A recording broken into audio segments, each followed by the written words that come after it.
We stopped down here to where they're having the 4th of July fireworks at dark here later on. We're gonna come out here and do some filming.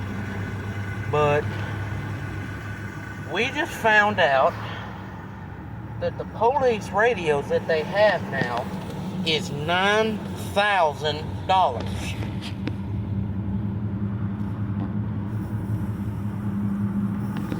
Technology cost.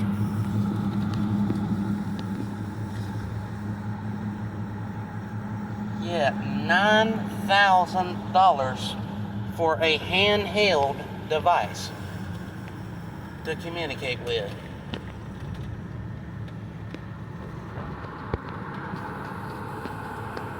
The ones you had were like what?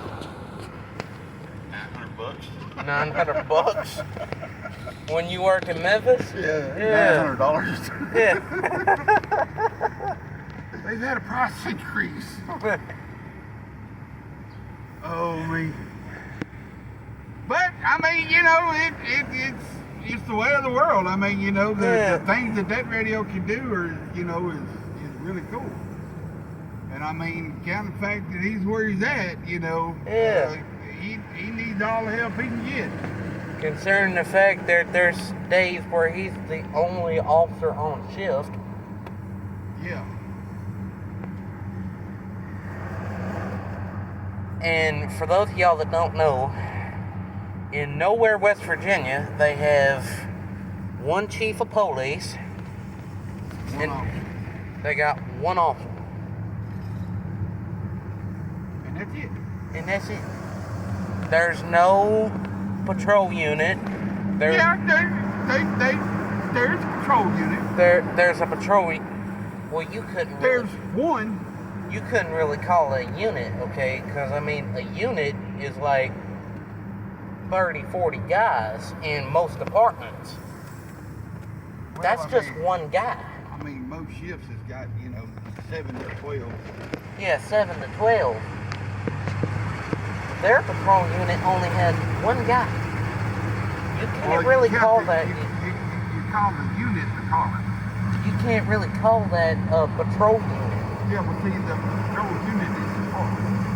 Well, I knew that, but I mean, I was talking about as far as officers go. I mean, yeah, no, they have a.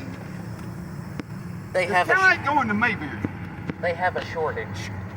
Well, no, it's kind of like going to Mayberry. You know, when on the Andy Griffith show, you know, in Mayberry, it was the sheriff and Barney. Yeah, the sheriff. It's the sheriff and Barney. You know, it's the chief and Barney. You know? Yeah, the chief and Barney, just like from the Andy Griffith show. Yeah. But, you know, I mean, it's Wild West policing, that's for sure. Yeah, Wild West policing. I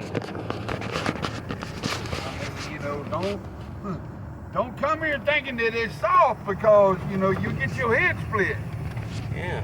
You know, I mean... Just like they do in Florida. You know, if you try to cause a problem, you know, you're going to go to jail without question.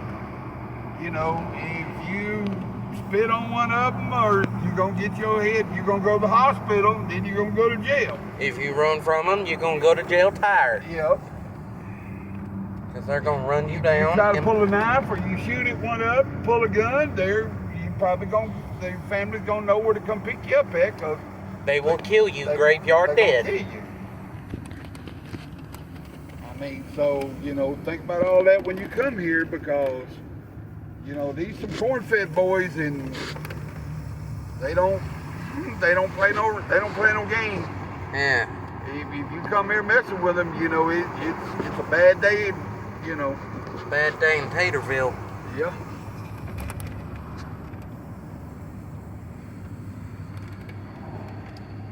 Yeah, I got buddies here, but I mean, I'm ready to go back to the Gulf. Yeah. I mean, we support the police and all. Yeah, we do. I mean, we're in no way, you know, we follow the law, support the police. You know, we support small business and stuff like that. But you know, we're ready to go back to the Gulf. Yeah, and go fishing. And go fishing. And have fun. And go to places where we have people on our side with guns when we're not able to have our guns. Well, I mean, they have people here that's like that, you know. Like that boy we met yesterday, you know. Some guy broke into his place and he found the guy, and the guy thought that, you know, a stick would suffice and was good enough. He found out, however, he was wrong when the man pulled a 9mm and shot him. Yeah, and he got some 9mm rounds in him. You know, but I mean, you know, it's, you know, if you cause problems around here, you know, this is kind of like living in the old West, you know. They call the cops after the problem has been solved, not before. Yeah. You know, there might be somebody dialing the police, but by the time the police get here, you know, like the old joke goes, war's over, baby. Everybody's dead or shot to shit or whatever, you know. Yeah. And that's like us, you know. We follow the saying that they have down there in Florida. You loot, we shoot. Yep. We don't want to hurt nobody, but in the same token, we don't want to get hurt. So if you show up around our place thinking that, you know, it's just going to be a walk in the park, you are set for disappointment. We don't say that to be pretending. We say that to be honest. Just so every crybaby liberal understands. And keyboard warrior understands. Your opinion stop mattering at the front of that gate. You talk all the shit you want on the other side of that gate. Now you come on this side of the gate, you ain't got no opinion no more. But anyway, y'all have a good one. We're gonna do some 4th of July filming later today. Bye.